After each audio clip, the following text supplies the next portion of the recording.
नमस्कार साथियों। आज हम लोग दो क्वेश्चन को डिस्कस करेंगे। एक जो है ना वो आपको जीएस पेपर 2 में काम आएगा और एक क्वेश्चन जो है वो जीएस पेपर 1 में आपके काम देगा। देखिए ये जो क्वेश्चन है ना, मैं ये नहीं कहता कि सेम टू सेम इसी तरह का क्वेश्चंस आएगा। इस क्वेश्चंस के कुछ पॉइंट्स आपको एग्जामिनेशंस में काम आएंगे और आपका उत्तर लेखन जो है ना वो आसान हो जाएगा। देखिए होता क्या है ना कि आपके पास ज़्यादा टाइम नहीं होता। एग्जामिनेशन हॉल में जब आप लिखने के लिए बैठते हैं तो ज़्यादा समय नहीं होता रिकॉल करने का या कोई अच्छा उत्तर को फ्रेम करने का।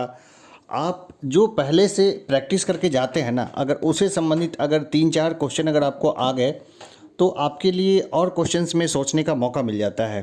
तो इस हिसाब से चलिए हम लोग क्वेश्चंस को देखते हैं, कुछ बढ़िया क्वेश्चंस को लेते हैं। एक क्वेश्चन है जीएस पेपर 2 का, दूसरा होगा जीएस पेपर 1 का। तो देखिए क्वेश्चन शुरू करते हैं। पहला क्वेश्चन है, क्या एक साथ चुनाव लोकतंत्र और संघवाद से समझौता करते हैं? विश्लेषण कीजिए। देखिए ये काफ़ी चर्चा में था, खास करके एक देश एक चुनाव, इस तरह के नारे खूब लग रहे थे और ये था कि लोकसभा चुनाव और विधानसभा चुनाव एक साथ ही करा लिए जाएं, क्योंकि जो फ्रीक्वेंट इलेक्शंस होंगे ना, जो लगातार इलेक्शंस होता है, एक क्वेश्चन और बनता है कि फ्रीक्वेंट इलेक्शंस जो हैं वो लोकतंत्र के लिए अच्छा है या बुरा है, इसकी खूबी और खामियों की चर्चा करें। तो देखिए इसमें काफ़ी पॉइंट्स बन सकते हैं और इस तरह का क्वेश्चंस भी एक जो है वो बनता है इसमें। तो एक साथ चुनाव और फ्रीक्वेंट चुनाव दोनों जैसा भी क्वेश्चन आए आप उसको फ्रेमिंग प्रॉपर वे में कर लीजिएगा। मैं जो बता रहा हूँ वो फाइनल नहीं है, आप इसको अपने तरीके से या क्वेश्चन जिस तरह से आए उस तरीके से बदलाव करके ही लिखना है। क्वेश्चन को तो घोटने का कोई मतलब ही नहीं बनता। चलिए देखते हैं पहले इस क्वेश्चन से आपको क्या पता चलता है।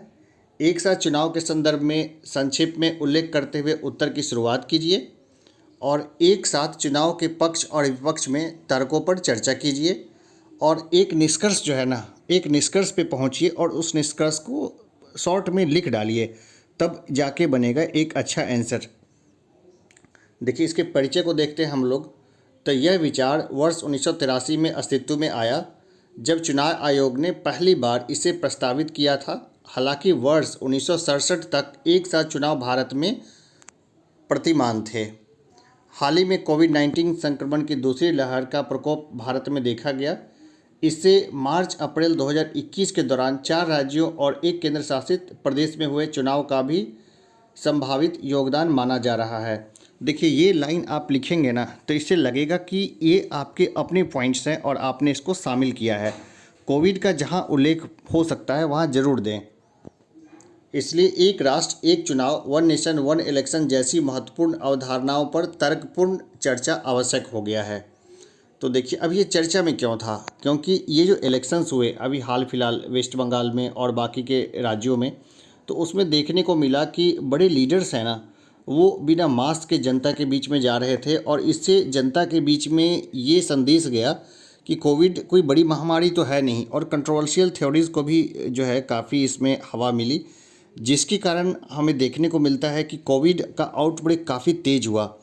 खास करके जब कुंभ आया तो कुंभ के समय में भी एक आईजी ने महत्वपूर्ण पद पर बैठे हुए एक अजीब सी स्टेटमेंट दी थी।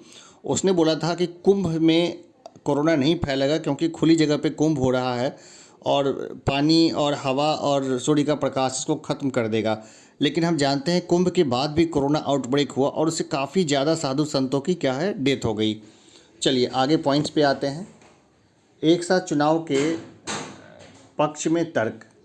तो नीति आयोग की रिपोर्ट के अनुसार देश में प्रत्येक वर्ष कम से कम एक चुनाव होता है। दरअसल प्रत्येक राज्य में प्रत्येक वर्ष चुनाव भी होते हैं। उस रिपोर्ट में नीति आयोग ने तर्क दिया कि इन चुनावों के चलते विभिन्न प्रत्यक्ष और अप्रत्यक्ष नुकसान होते हैं। देखिए सबसे बड़ा नुकसान तो ये होता है कि जो विकास के काम होते हैं वो रुक जाते हैं, आचार संहिता लग जाती है, या फिर सरकार को जो काम करना होता है ना, या जो कठोर डिसीजन लेने होते हैं वो नहीं ले पाती सरकार। उनको लगता है कि अगर अभी कठोर डिसीजन ले लिया तो इलेक्शन का टाइम है, हमें नुकसान होगा। तो अभी देखिए जैसे कि जिस समय इलेक्शन था उस समय पेट्रोल और डीजल के दाम नहीं बढ़े थे, लेकिन अब जब इलेक्शंस ख़त्म हो गए हैं तो पेट्रोल के दाम कितने बढ़ गए। छोटे शहरों में भी पेट्रोल के दाम 107-108 रुपये लीटर हो गए हैं। तो ये सब कुछ एग्जाम्पल्स हैं। चुनाव की अगणितीय आर्थिक लागत। तो बिहार जैसे बड़े आकार के राज्य के लिए चुनाव से संबंधित सीधी बजट की लगभग 300 करोड़ रुपए है। हालांकि इसके अलावा अन्य वित्तीय लागत एवं अगणितीय आर्थिक लागत भी है। प्रत्येक चुनाव के दौरान सरकारी तंत्र चुनावी ड्यूटी और संबंधित कार्यों के कारण अपने नियमित कर्तव्यों से चूक जाता है।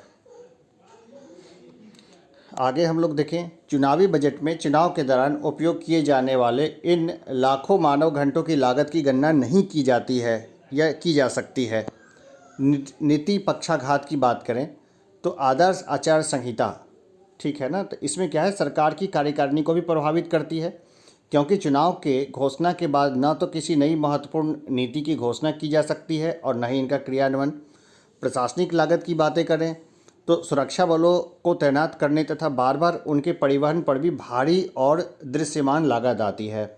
संवेदनशील क्षेत्रों से इन बलों को हटाने और देश भर में जगह जगह तैनाती के कारण होने वाली थकान तथा बीमारियों के संदर्भ में राष्ट्र द्वारा एक बड़ी अदृश्य लागत का भुगतान किया जाता है। अब देखिए, एक साथ चुनाव के विरुद्ध भी कुछ तर्क है।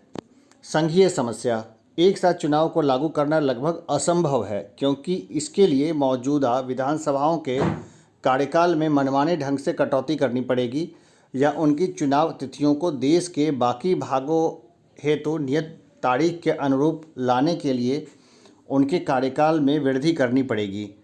एक कदम लोकतंत्र और संघवाद को कमज़ोर करेगा। ऐसा कदम जो है ना, ये लोकतंत्र और संघवाद को कमज़ोर करेगा। मान लीजिए कि किसी सरकार का कार्यकाल इसी साल ख़त्म हो रहा है, लेकिन अगर ए वन नेशन वन इलेक्शन के पॉलिसी पर चलें तो ये 2 साल के बाद अगर इलेक्शन होने हैं पूरे, तो 2 साल बिना जनता की चुनी हुई सरकार कैसे रहेगी। भाई, जनता का विश्वास मत उस सरकार को हर 5 साल बाद लेना होता है। ज़रूरी थोड़े है कि 5वें साल के बाद जनता जो है किसी सरकार के फेवर में रहे। तो ये तो भाई लोकतंत्र की भावना के ही खिलाफ है। अब लोकतंत्र की भावना के विरुद्ध की बात करें तो आलोचकों का यह भी कहना है कि एक साथ चुनाव कराने के लिए मजबूर करना लोकतंत्र के विरुद्ध है, क्योंकि चुनाव के कृत्रिम चक्र को थोपने की कोशिश करना और मतदाताओं की पसंद को सीमित करना उचित नहीं है। अब देखिए, इसमें क्षेत्रीय दलों को नुकसान है। ऐसा माना जाता है कि एक साथ चुनाव से क्षेत्रीय दलों को नुकसान पहुंचेगा, क्योंकि एक साथ होने वाले चुनावों में मतदाताओं द्वारा मुख्य रूप से एक ही तरफ वोट देने की संभावना अधिक होती है, जिसके केंद्र में प्रमुख पार्टी को लाभ होगा। जवाबदेही में कमी होगी। प्रत्येक 5 साल में एक से अधिक बार मतदाताओं के समक्ष आने से राजनेताओं की जवाबदेही बढ़ती है। भाई, नेताओं को पता रहता है ना कि कहीं ना कहीं इलेक्शंस होते रहेंगे।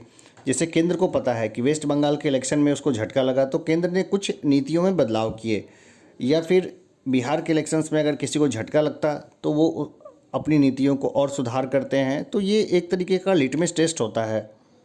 अब देखिए, इसमें निष्कर्ष क्या निकाला जा सकता है। यह स्पष्ट है कि एक साथ चुनाव की अवधारणा को लागू करने के लिए संविधान और अन्य कानूनों में संशोधन की आवश्यकता होगी, लेकिन यह कार्य इस प्रकार किया जाना चाहिए कि लोकतंत्र और संघवाद के मूल सिद्धांतों को चोट न पहुँचे। चलिए आगे बढ़ते हैं। इस संदर्भ में विधि आयोग ने एक विकल्प का सुझाव दिया है, जिसके अनुसार अगले आम चुनाव से निकटता के आधार पर राज्यों को वर्गीकृत किया जाना चाहिए और अगले लोकसभा चुनाव के साथ राज्य विधानसभा चुनाव का एक दौर तथा शेष राज्यों के लिए दूसरा दौर 30 महीने बाद होना चाहिए। लेकिन यह बात की गारंटी नहीं देता है कि इन सब के बावजूद भी मध्यावधि चुनाव की आवश्यकता नहीं होगी। चलिए एक और क्वेश्चन लेते हैं। ये इंटरनेशनल रिलेशन का क्वेश्चन है। ये जीएस पार्ट 2 में ये देखने को मिल सकता है ये क्वेश्चन, या फिर इसके पॉइंट्स जो है ना वो जीएस पार्ट 2 में काम आ सकते हैं। तो चलिए इसके ऊपर भी चर्चा कर लेते हैं। एक विश्वसनीय सामुद्रिक सिद्धांत को तैयार करने में भारत के समक्ष उपस्थित प्रमुख चुनौतियों पर चर्चा कीजिए। देखिए, हाल फिलहाल क्या देखने को मिल रहा है। नॉर्थ चाइना सी है ना, नॉर्थ चाइना सी में चाइना काफ़ी एग्रेसिव बिहेव कर रहा है और कई देशों के साथ उसने एक तरह से विवाद को जन्म दे रखा है। तो इस कारण से जो है ना ये टॉपिक जो है वो काफ़ी गर्मा गर्म हो जाता है। तो चलिए इस टॉपिक में आगे बढ़ते हैं। देखिए, इसमें दृष्टिकोण क्या अपनाना है। एक सामुद्रिक सिद्धांत की आवश्यकता का संक्षेप में उल्लेख करते हुए उत्तर की शुरुआत कीजिए। और भारत के सामुद्रिक सिद्धांत की मुख्य चुनौतियों की चर्चा कीजिए और निष्कर्ष पे चलिए। देखिए, एक और घटना हुई है, एक और घटना हुई कि जो अमेरिका का 7वां बेड़ा था ना, वो हमारे स्पेशल इकोनॉमिक जोन होते हुए निकला था, ठीक है ना। तो ये अमेरिका हमेशा करता है, ज़रूरी नहीं कि सिर्फ भारत के साथ ऐसा करता है, वो चाइना के साथ भी ऐसा ही करता है। चाइना का भी जो समुद्री क्षेत्र है उसमें भी अमेरिका के पोत आते जाते रहते हैं और ऐसा वो जानबूझ के करता है, ठीक है ना। तो हम लोग आगे बढ़ते हैं इस क्वेश्चन पर। हिंद महासागर क्षेत्र में चीन की दृढ़ता, भारत प्रशांत क्षेत्र में क्वाड के साथ भारत की भागीदारी आदि ऐसे कारक हैं जो भारत को समुद्री क्षेत्र में सुरक्षा प्रदाता के रूप में उभरने और अधिक प्रभावी भूमिका निभाने की आवश्यकता की ओर इशारा करते हैं। इसके अलावा शीत युद्ध की समाप्ति के बाद प्रत्यक्ष प्रतिस्पर्धा में आई कमी ने भारत को अपने सीमित समुद्री दृष्टिकोण के साथ हिंद महासागर क्षेत्र में एक प्रमुख खिलाड़ी की भूमिका में बने रहने की संभावना को बढ़ाया है। हालांकि भारत की समुद्री नीति के समक्ष कुछ चुनौतियां भी है। भारत के समक्ष समुद्री नीति संबंधी चुनौतियों को हम लोग देखें तो हिंद महासागर में साइलो केंद्रित दृष्टिकोण। भारतीय राजनेताओं ने हिंद महासागर को कई उप क्षेत्रों में विभाजित किया है। भारत हिंद महासागर में अपने रणनीतिक सहयोगियों के रूप में मॉरिशस और सेशल्स के साथ एक परंपरागत काल्पनिक रेखा खींचता है। उप क्षेत्रों के संदर्भ में भारत की प्राथमिकता उत्तरी अरब सागर और बंगाल की खाड़ी और पूर्वी हिंद महासागर, अंडमान सागर और मलक्का जलडमरू मध्य में है। इसके कारण पश्चिमी हिंद महासागर और अफ्रीका के पूर्वी तट अभी भी भारत की विदेश नीति की समुद्री परिधि में बने हुए हैं। सामरिक चौक पॉइंट की कमजोर स्थिति। चीन ने अपने पहला विदेशी सैन्य अड्डा पश्चिमी हिंद महासागर में हॉर्न ऑफ अफ्रीका के जिबूती में स्थापित किया था। रूस ने भी हाल ही में सूडान, सुएज नगर और बाब अल मंदेब हिंद महासागर में के मध्य लाल सागर तट पर एक रणनीतिक चौक पॉइंट का अधिग्रहण किया है। हालांकि एंटी पायरेसी मिशन से परे इस क्षेत्र में भारत की उपस्थिति और अफ्रीका तट के साथ समुद्री जुड़ाव काफ़ी हद तक इसकी विशेषता रही है। चीनी मुखरता का बढ़ाना। चीनी मुखरता बढ़ रही है। समुद्री रेशम मार्ग के माध्यम से चीन महासागर के पार समुद्री तटों यानी लिटोरल्स और द्वीपों के साथ संलग्नता बनाए हुए है। चीन हिंद महासागर में पहुंच बढ़ाने के लिए श्रीलंका से कोमोरोस तक अपनी कूटनीतिक, राजनीतिक और सैन्य क्षमता में लगातार सुधार कर रहा है। महाद्वीपीय पूर्वाग्रह को हम लोग देखें तो भारतीय नौसेना को लगभग 14% रक्षा बजट आवंटित किया जाना स्पष्ट रूप से रक्षा प्रतिष्ठानों की प्राथमिकता को इंगित करता है। साथ ही यह संकेत भी देता है कि समुद्री मुद्दों की ओर भारत ने अपना ध्यान भलीभांति केंद्रित नहीं किया है। निष्कर्ष हम लोग इसको देखें तो हालांकि यह कदम भारत के हालिया महाद्वीपीय मुद्दों जैसे डोकलाम और लद्दाख आदि को सुलझाने के लिए नहीं है। यहाँ समुद्री भूगोल के महत्व और भारत के रणनीतिक हितों तथा इस क्षेत्र में बढ़ती प्रतिस्पर्धा से इसकी संलग्नता को समझने की आवश्यकता है। देखिए, यहाँ पे डोकलाम, जो लोग नए हैं और जो लोग थोड़ा सा नहीं समझ पा रहे हैं वो पॉइंट्स को कनेक्ट अगर करते हैं तो वो देखेंगे कि जैसे चाइना जैसे बॉर्डर क्षेत्र में जो एग्रेशन दिखा रहा है, यानी कि कभी तो वो डोकलाम में बढ़ जाता है और कभी वो लद्दाख के क्षेत्र में अपनी बढ़त बनाता है। तो ऐसे कंडीशन में हम जानते हैं कि भारत को दूसरा मोर्चा खोलने की भी ज़रूरत होती है और खोलना भी चाहिए। होता क्या है कि चाइना का जो मैक्सिमम व्यापार है वो कहाँ से होता है, तो वो होता है हिंद महासागर क्षेत्र से।